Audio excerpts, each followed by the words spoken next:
Hola, ¿qué tal? Qué bueno poder empezar este diálogo, que creo que es ya el tercero, dentro del marco de este que es el cuarto Festival del Libro, ya, que tiene por título Libros sin papel, da la contingencia, obviamente.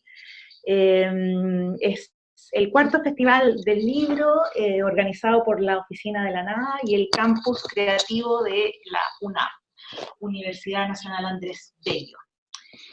Voy a hacer una pequeña introducción antes de presentarles a Natalia Matzner, con quien vamos a conversar esta tarde. Bueno, dada la emergencia sanitaria, ¿no es cierto?, la pandemia, que nos obligó a repensar, entre otras cosas, ¿no?, nuestro festival de libros, y nos enfocamos en soportes para la escritura, o en soportes de la escritura, distintos al papel. Me refiero a libros digitales, a audiolibros, a videos en lengua de señas, proyecciones lumínicas, grafitis, etcétera, ¿no? Por ese motivo, entonces, además, realizaremos la exposición este año y las actividades a través de la página web que vamos a estrenar, ¿no?, en la oficina de la nada.cl, de próximamente estará en estreno, ¿no? Como les decía, este diálogo lo vamos a dividir en dos partes.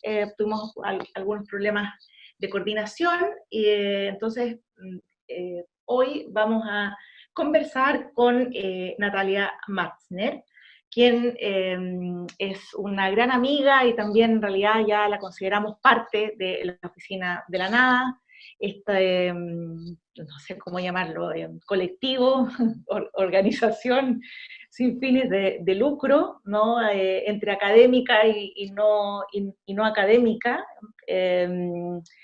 que conformamos con Megumi Andrade, que también podemos ver en esta grabación, Felipe Casen y Ricardo Luna, que hemos convertido en esta grabación en una pelota, una pelota de papel.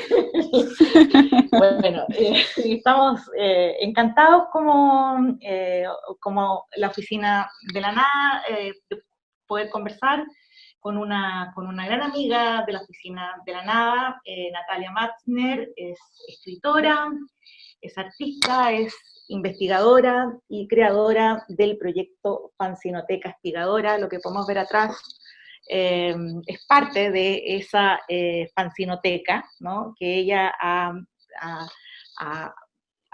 adquirido, también ha ordenado, ha sistematizado. También nos va a contar de ese proyecto y también de sus proyectos personales. Actualmente estudia el doctorado en estudios americanos de la USACH y desarrolla una investigación sobre publicaciones experimentales. Está muy a fondo trabajando en ese proyecto, además, así que le damos las gracias por poder conversar con nosotros. Me presento brevemente. Yo soy Marcela Labraña, como les decía, parte de la Oficina de la Nada, junto a Felipe Casen, Ricardo Luna y Megumi Andrade. Soy también escritora, en realidad ensayista fundamentalmente, lo que no quiere decir que quizás incursione en otras cosas, en otros géneros, en algún momento de la vida. Nunca digas nunca jamás. Y soy profesora de la Facultad de Letras de la Católica, y además fui profesora, y tengo el orgullo de haber sido profesora de Natalia Matzner hace muchos años en la Escuela de Literatura Creativa de la Universidad Diego Portales. Bueno, mi querida Natalia, una primera pregunta que me gustaría conversar con Felipe. Estuvimos viendo por dónde podían ir las preguntas, y quisiéramos, y pensamos que un buen punto de partida sería ver cómo se relaciona, o cómo ves tú la relación, que, bueno, que parece como relativamente evidente, pero sería interesante que nos comentaras, que profundizaras en eso, esta unión entre tu trabajo más creativo, ¿no?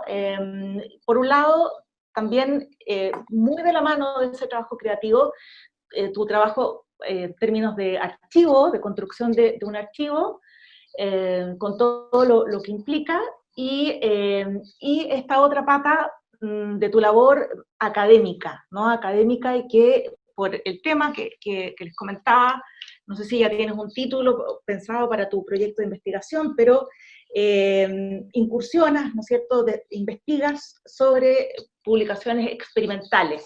Esa es como la categoría que te gusta, o una de las categorías con las que te gusta denominar tu corpus, en el fondo.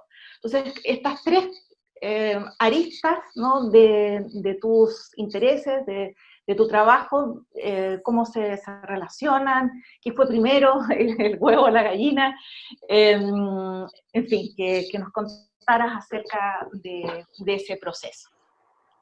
Gracias, Marci, gracias por la introducción y gracias a ti y a toda la Oficina de la Nada por la invitación.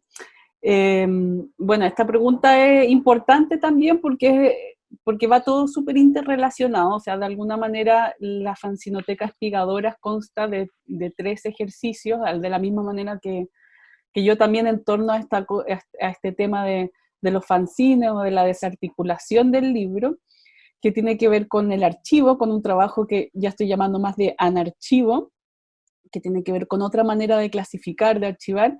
Lo otro que es la activación de laboratorios y talleres de imprenta colaborativa, que son ya proyectos como en territorio. Y por último también mi trabajo como más creativo.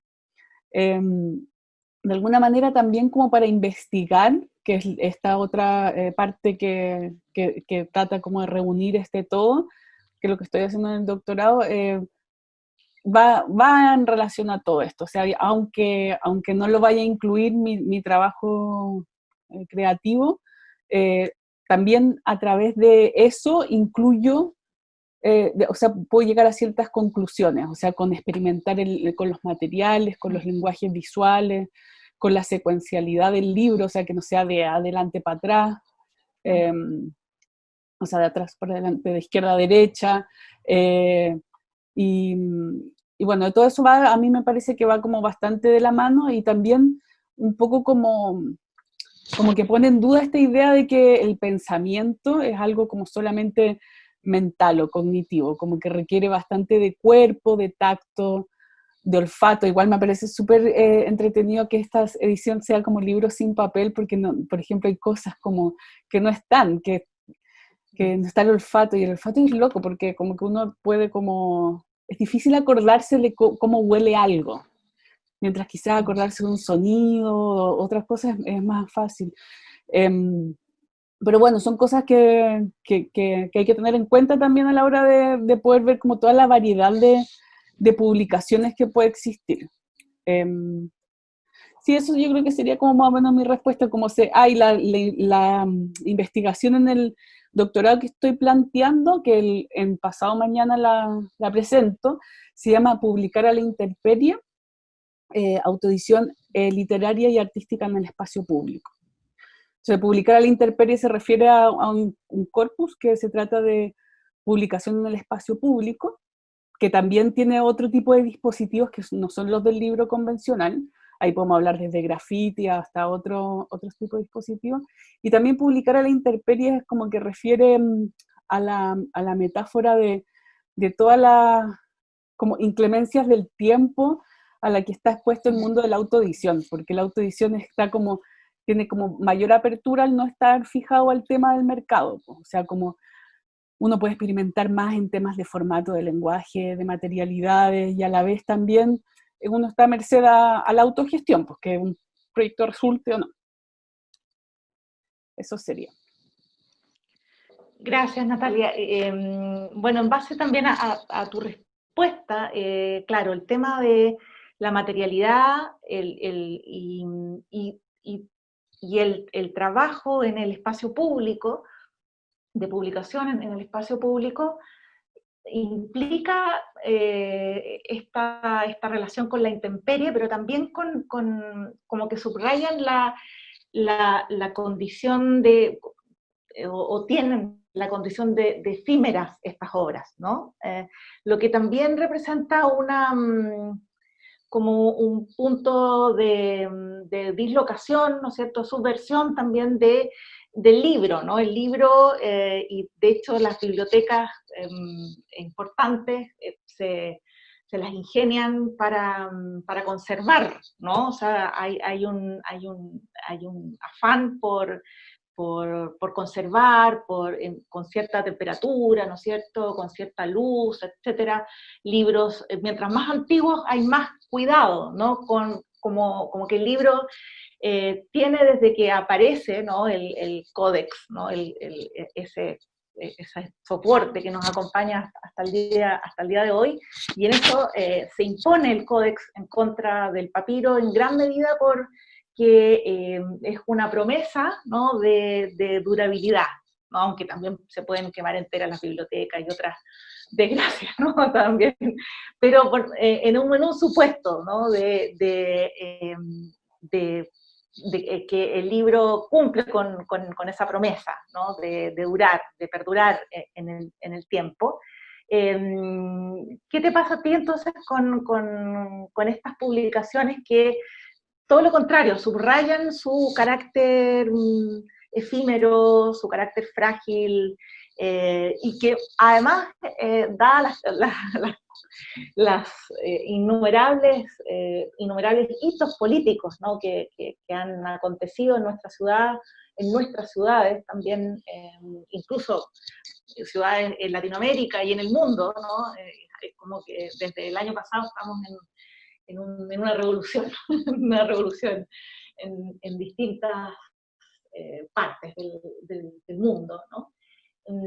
¿Cómo quizás esos contenidos urgentes, ¿no?, necesitan tal vez o encuentran, o más que una pregunta, es como una reflexión que yo he hecho, encuentran en estas publicaciones en el territorio, en la ciudad, ¿no es cierto?, de carácter efímero, como un correlato más, una forma más adecuada, ¿no?, a esa urgencia, ¿no?, a esa contingencia. No sé qué te parece a ti, que estás trabajando también más a fondo, esto que yo veo muy quizás como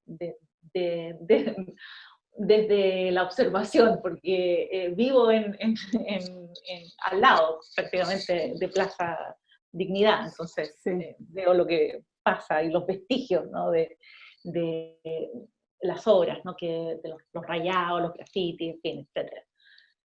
Y veo como también, no sé, pintan el caballo de Baquedano, ¿no es cierto?, Baquedano y el caballo y el plinto en innumerables ocasiones, ¿no? Ahí continuará.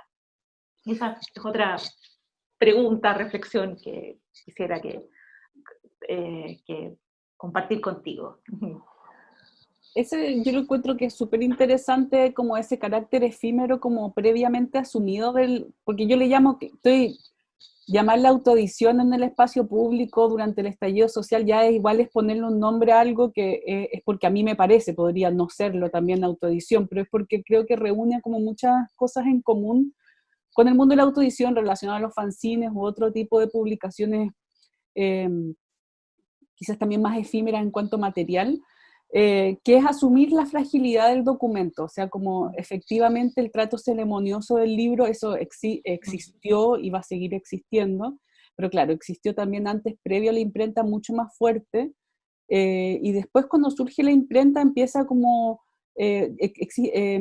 surgen otro tipo de lectores también, como lectores como que también el libro se relaciona más al tema de portabilidad, como que puedas, para llevarlo en los viajes, también como para traficarlo, como llevar también información que no es hegemónica de la autoridad, y que sea como fácil llevar en el bolsillo, pasárselo al otro, y saber que ya no tiene como estas tapas duras, y saber que se va a ir dañando, o sea, eso es una cosa como previamente asumida, bueno, en el estallido social, porque ya estoy hablando de la época así como de los libros de One Penny, cuando empiezan los chapbooks, o la Bibliothèque Blue, o la típica literatura de cordel, o que es algo muy interesante, que son los poemas de pliego suelto, que es lo que más se podría asemejar a lo que hemos visto en el estallido social, ¿no?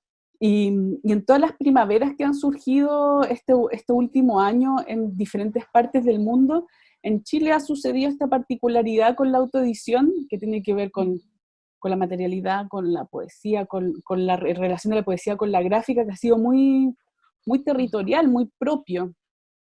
Y, y sí, efectivamente, creo que señala este tema como de la autoridad del conocimiento, que creo que es súper interesante porque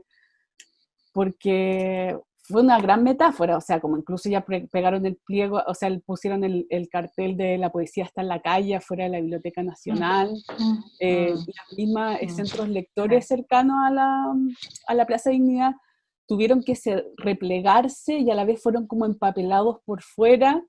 Era algo como que a lo que yo creo que el mundo de la literatura o de la cultura, de la autoridad de la cultura, no podía como hacerse la lesa, pues, porque estaba pasando en la cara. Entonces, es un gesto como muy claro de, como que lo último que dijiste en tu reflexión, que viste muchas veces reescribirse esas murallas, o sea, como que le ponían otra cosa encima y después otra, o sea, no pasa lo mismo con los grafitis, por ejemplo, no sé, como más de rapero, como de los tags, como hay, uno puso, como que no se puede escribir encima del otro, rayar, no, claro. aquí como que uno lo pone y uno sabe que está a merced de esta intemperie, pues como de la inclemencia y que se necesita, o sea, ese palimpsesto, que haya como un choque estético, una no coordinación, es necesario porque no tenemos, por eso digo como autoedición, porque no tenemos un editor o una editora coordinando estéticamente que una cosa se vea bien al lado de la otra, o ¿cómo se llama? Un comisario. Un comisario, curador. Curador que esté viendo que una cosa se vea bien, sino como que requiere este choque estético, esta locura que estén como coexistiendo todas estas voces al mismo tiempo, que fue algo que sucedió también en diferentes otros planos, también auditivos. O sea, yo me acuerdo de estar como en grandes cabildos y todos hablando al mismo tiempo, como esa necesidad de jerarquización, de un poco de confusión, pero que hablaba de una pasión. O sea, como que yo creo que eso también podemos ir de nuevo hacia atrás como a la literatura de Cordel, a la Bibliothèque Blue, que es como el traficar el libro con una pasión diferente, o sea, como un poco más desapegado, pero un desapego no de desdeño en relación a lo de contenido del libro, sino como una pasión de querer compartir. Y eso es lo que se ha visto. Yo también vivo medianamente cerca de Plaza Dignidad y también como que he visto esta reescritura y lo encuentro como muy apasionante eso, como sí, que este gran lienzo como que puede estar como en diálogo constantemente. Sí, y en esa misma línea también a veces, no sé, también como un prejuicio tal vez, pero me pasó que los primeros libros que salieron, libros convencionales, como más ensayísticos, que salieron algunos demasiado rápido, como que era, no sé, a la semana, a las 2 semanas, al mes después del estallido, no me dieron ganas de leerlo, como que encontraba que era como muy, no sé, era demasiado poca la distancia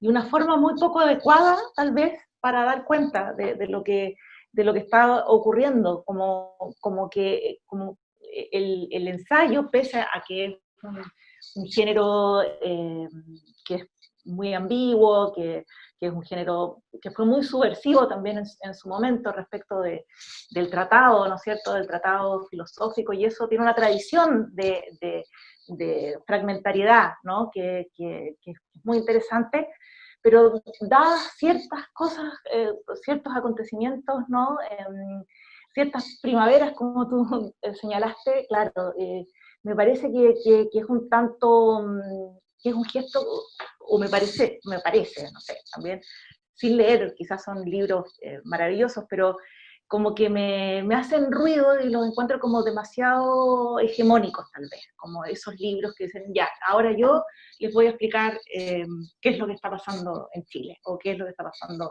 en Perú ahora, no sé, o en Cataluña, o en donde partes donde han pasado, y además la pandemia, ¿no es cierto? Entonces como eh, es, la idea del palimpsesto, en cambio, que tú señalaste, esa metáfora que además es una realidad, ¿no? Como lo vemos en las paredes, sí me hace más sentido, como la polifonía, ¿no? La polifonía, la fragmentariedad, y la fragmentariedad además en estos soportes y con estas materialidades efímeras, ¿no? Y que se saben efímeras. Y me parece más acorde, ¿no? con este tipo de eventos, de circunstancias que requieren de una urgencia, ¿no? de una respuesta, y que también requerirán del ensayo, ¿no? También requerirán, pero creo que claramente falta tomar cierta distancia estética también, ¿no? Para poder reflexionar sin la premura, ¿no? Y sin la urgencia. Y en virtud de eso también me gustaría que habláramos acerca de dos cosas, ya como para ir cerrando, de la autoría, ¿no? De la fragilidad del concepto de autor, entendido como autor moderno, ¿no? Y las obras que vemos en nuestras paredes, y también algo que tú señalaste al comienzo, que estás trabajando también con otra concepción del archivo, ¿no? Y utilizaste un término que era como anarchivo o algo así, ¿no? ¿Cómo también cambia el archivo? Porque también, para enfrentar ese carácter efímero, existe, por ejemplo, corrientes contemporáneas artísticas como el land art, por ejemplo, existe el archivo, existe la fotografía, existe el video, claro, y también en algunas de las manifestaciones artísticas que hemos visto en este tiempo, también hay fotografía, también hay postales, también hay material de archivo que intenta documentar, ¿no? Dar cuenta, o por lo menos dejar una imagen para la posteridad, ¿no?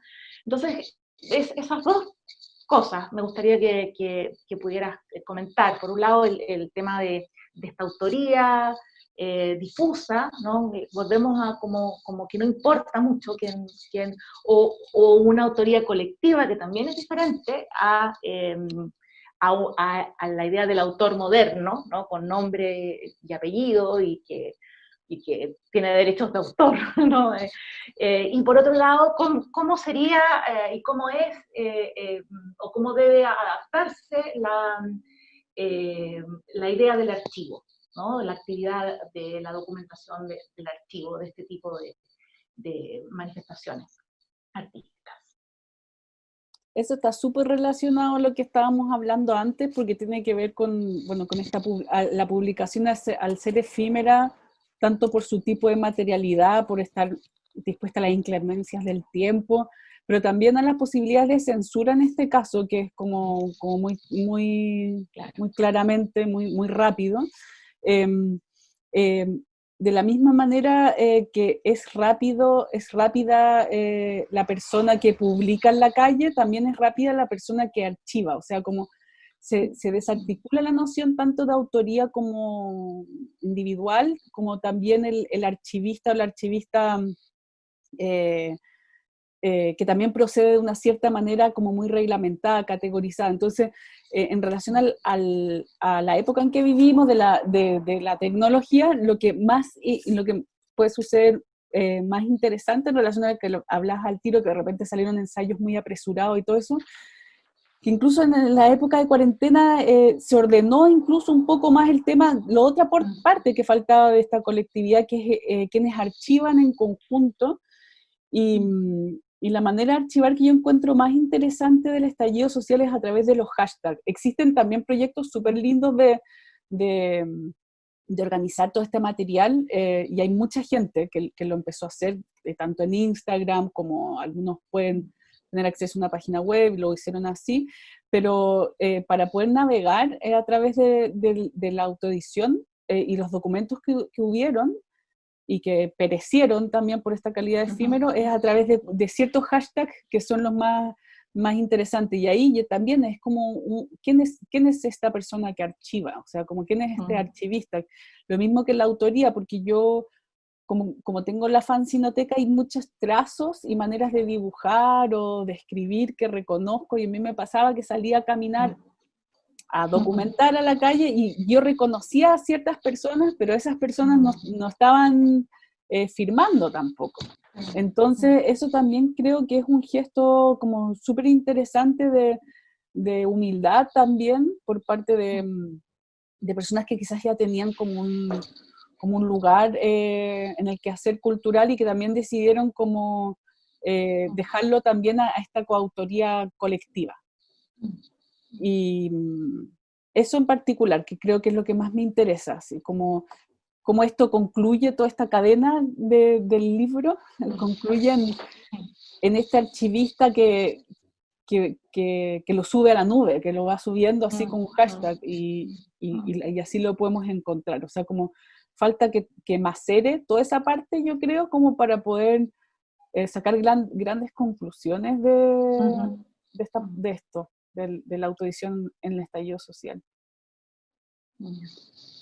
Bueno, y ahí una pata muy importante también tocas en lo que acabas de comentar, una arista, una pata muy importante, que es la importancia de las redes sociales, ¿no es cierto? Fundamentalmente lo ligaste al archivo, pero también hay... y de hecho invitamos, pero finalmente no pudimos concretar a un artista que en realidad no sé quién es, no sé su nombre real, ¿no? Tiene, les recomiendo, se llama Etiqueta Testa, y que empecé precisamente, yo creo que debe haber sido por un hashtag o algo así, empecé a seguir en la época del estallido, Etiqueta Testa se llama, y la contacté por Instagram, y quería participar, pero finalmente no logramos concretar. Espero que podamos subir algo de su trabajo y quizás nos envíe algún videíto para darle un espacio en nuestro sitio.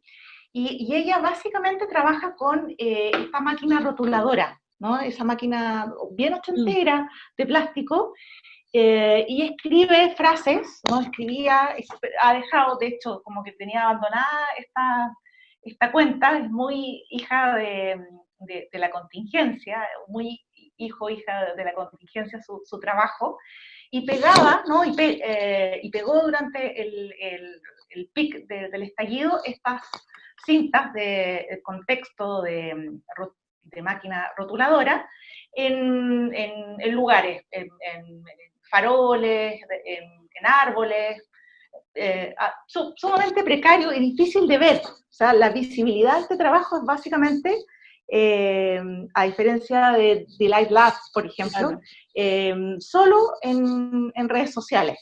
No funciona de otra manera, y claro, por ejemplo, uno de sus trabajos los voy a tratar de mostrar a la cámara, ¿no? A ver, bueno. Acá hay en este arbolito farol, hay una etiqueta en amarillo, y dice, violencia es tu indiferencia, ¿no?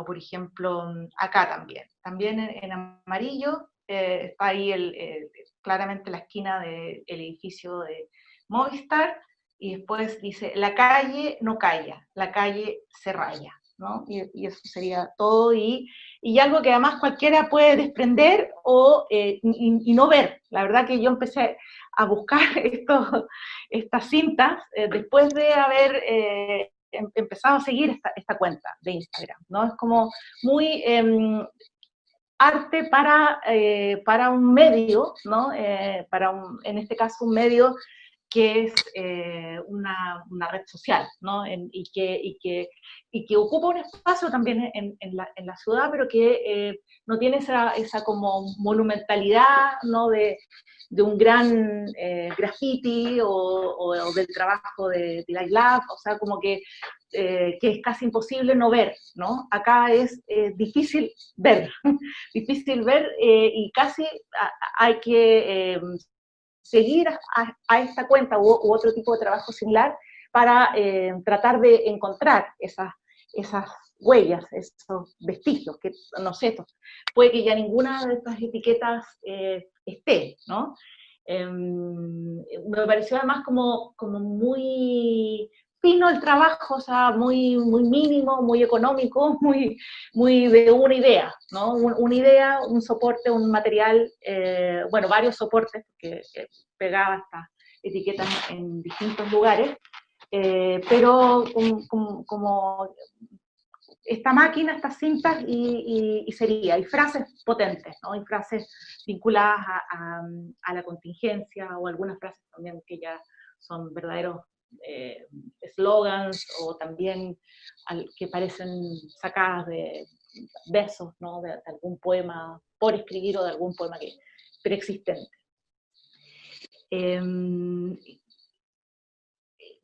También me gustaría ya, como para ir finalizando, ¿qué te parece a ti, aparte de la labor que pueden tener algunas redes sociales en términos de archivo, también la posibilidad de generar, ¿no? De generar como difusión, circulación del material impreso, solo por esta vía, ¿no? O al menos del documento, ¿no? De la fotografía, del archivo.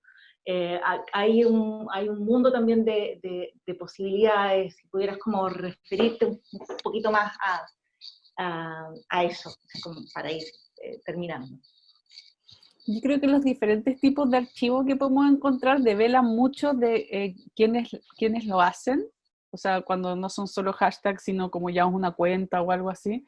Y eso crea como una clara diferencia entre lo que es el archivo y el anarchivo, porque el archivo como convencional es más parecido como un lugar donde, más que cuidar el conocimiento, los documentos, sino como que el archivista ahí funciona más como un auditor que vigila, es más como un vigilante de qué entra, qué sale, quién puede hacer un documento legítimo, quién no puede hacer un documento legítimo, unas categorizaciones que son súper jerárquicas o convencionales, también la forma de cómo tiene que ser el libro,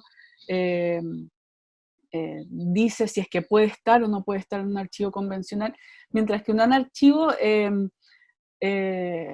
es bastante diferente, igual obviamente siempre hay puntos en común, o sea, pero una de las cosas que le puede contornear más que funciona más a través de lo afectivo, o sea, una persona que anarchiva es una persona que le llama la atención a algo, que se siente como más atraída, o sea, como era esta como gran metáfora súper romántica que cada calle en Santiago era como una página donde uno pasaba la página, pasaba la calle, no sé qué, pero también uno mira ciertas cosas y pone atención en ciertas cosas. También los formatos hablan mucho de la manera que quieren instaurar un pensamiento, quizás una publicación muy gigante o el gran arte, que eso lo ha trabajado la Susan Bookmore, es interesante también, al arte más pequeño, más pues se podría decir modesto, por ahí como le estoy poniendo una cualidad moral, pero sí hay una intención de que llama la atención de la persona que va como un poco espigando, como yo voy por la calle y voy como seleccionando ciertas cosas y que tiene que ver con, con atracción, con campos de atracción, de afectividades, porque aquí igual hubieron muchas frases, como las que tú estabas leyendo también, que tenían que ver con lo económico, pero con lo afectivo, o sea, como no era depresión, era capitalismo, que estaba en las paredes, o nos quieren monocultivo, seamos bosque nativo, que también es una gran metáfora, bueno, de lo que pasa en el territorio, en el extractivismo en Latinoamérica y en Chile, y también a la necesidad de diversidad en todo sentido, que también el feminismo es algo que tuvo mucha implicancia en relación al estallido social y estaba mezclado también con este feminismo bien interseccional que tenía que ver con la ecología también y con miles de otras cosas.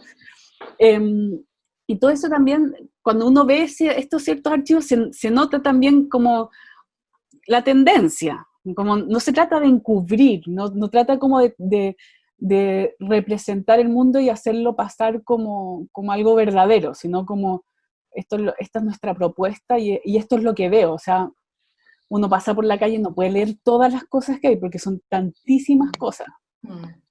Pero sí hay una apropiación del espacio por más pequeño que sea, porque el espacio público en Chile está, o sea, en Santiago en específico es una máquina de productividades, o sea, como se puede habitar en la medida que uno va a hacer algo útil, y lo que hacen estas cositas tan pequeñitas es quebrar ese como uso utilitario del espacio y detenernos, como se dice, practicar la frugalidad, que es como hacer parar la máquina, pues nuestra máquina, de nuestra rutina, pero también estar un poco como lo que nos falta también es como esa necesidad de asombro, del hallazgo. Hay un autor que me gusta mucho que se llama Francesco Tonucci, que tiene un libro que se llama La ciudad de los niños, y dice como los niños cuando salen a caminar llenan sus bolsillos de piedrecillas, y es como cuando estaban, bueno, sigue estando, no tanto, pero las calles con tanta autoedición, como que uno era como un niño o una niña que se iba llenando de piedrecilla y era como que volver a asombrarse es algo como súper necesario para un espacio compartido como el urbano que está arrebatado por la publicidad, por esta utilidad del espacio. Ay, muy interesante, muchas gracias, Natalia. Muy lindas palabras, conceptos también que utilizas, la idea del hallazgo, del asombro, de ir por la ciudad espigando, ¿no? Buscando esos hallazgos, esas interrupciones a la cotidianidad y el desarrollo también de un flaner, claro, un flaner moderno, pero ya 2.0 o 3.0, ¿no es cierto? Claro, y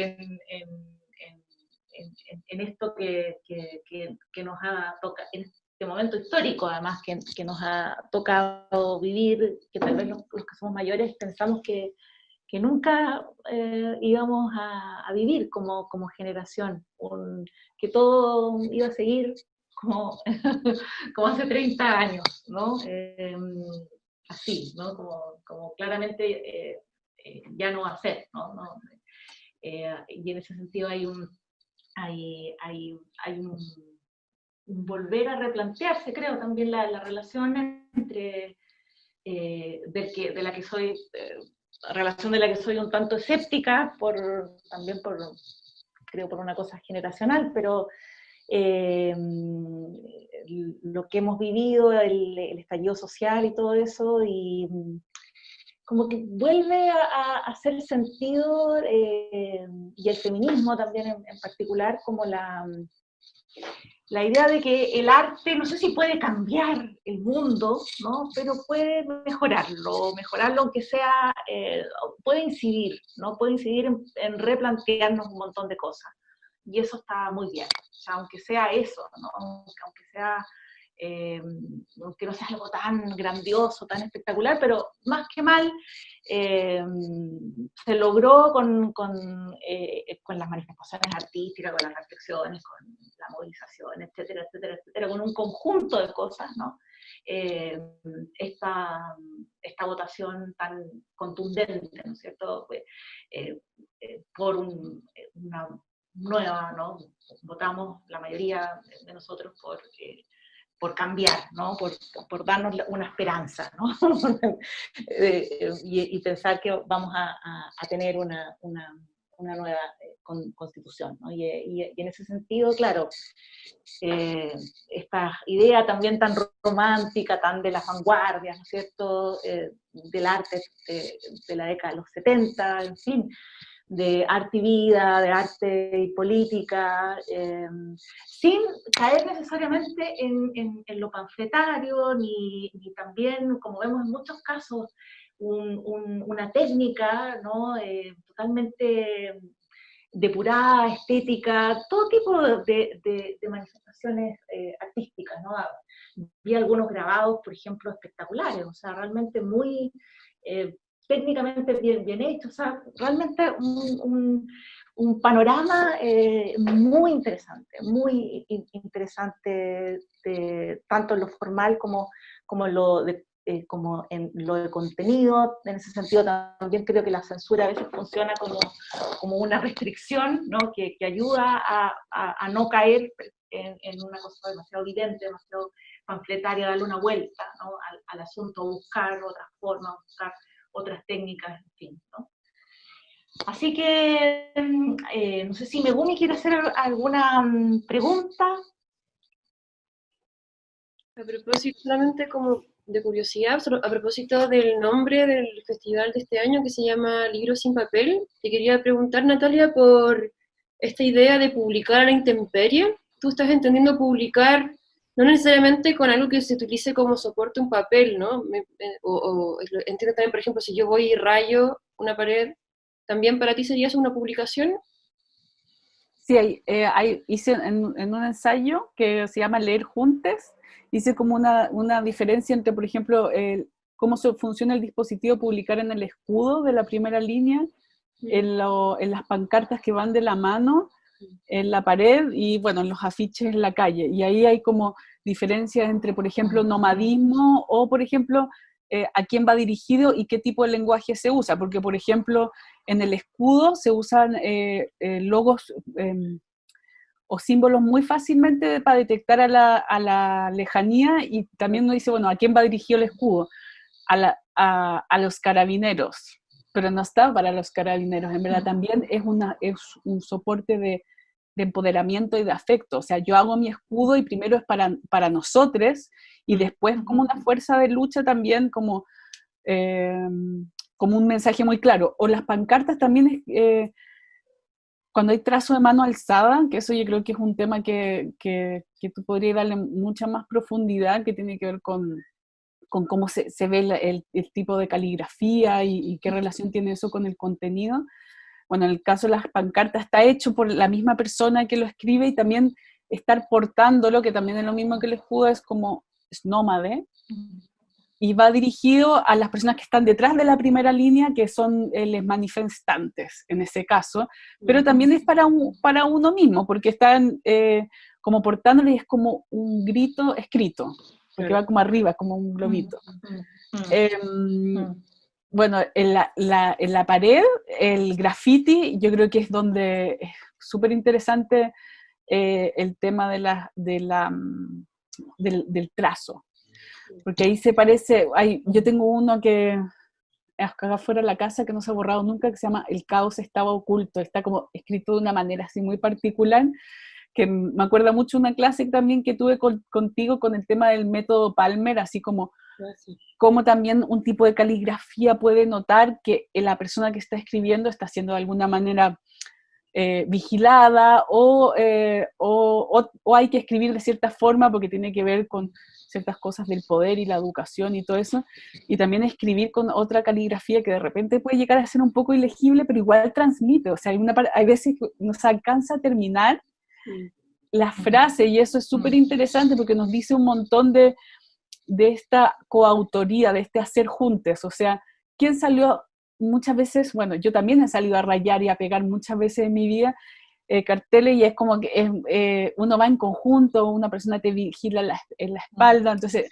quien está escribiendo quizá no es solamente esa persona quien fue autora, sino que también hay una colectividad en esa frase. También hay otro ente que vigila, no como el de Método Palmer, que es la profesora en la escuela y la institución de la educación, sino como el peligro a que te pillen y que te atrapen.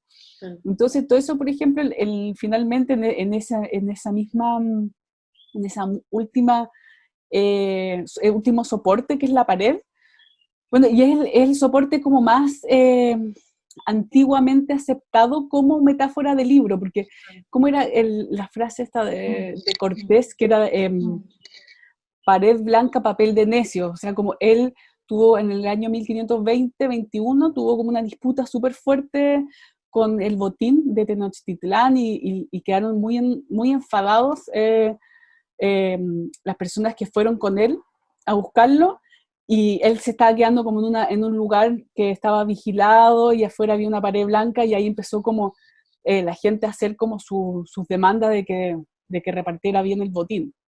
Hasta que él selló esa discusión con eso, como pared blanca, papel de necio, y eso es admitir que la pared también es un soporte que no es un papel, pero también es libro, y dice quién puede escribir y quién no, y quién escribe fuera del libro es un necio, es una persona que no está autorizada para decir qué es y qué no son las cosas. Entonces, esto es algo que se discute desde la colonia. Hay un tema colonialista igual también. Sí, en relación a eso, como de tener o no tener permiso para escribir en la calle, muchas veces yo soy bien fija como en cosas de ortografía o si está bien escrito, uno se da cuenta que salieron arrancando justo cuando, antes de terminar el grafiti, termina, digamos, mentalmente el mensaje. Y hay también un proyecto que se llama, de unos chicos que lo vi solamente el resultado, que era como proyecto tilde, y que lo que hacían era corregir la ortografía del tilde en algunos rayados de las calles, entonces daba un poco para todo esto de la escritura en la calle. ¿Y eso está en Instagram, proyecto? Sí, creo que está en Instagram, me lo mostraron una vez, sí. Ya lo voy a buscar porque esta es una manía mía también. Sí, sí. Bueno, hay de formación profesional, que le llaman. Bueno, mis queridas,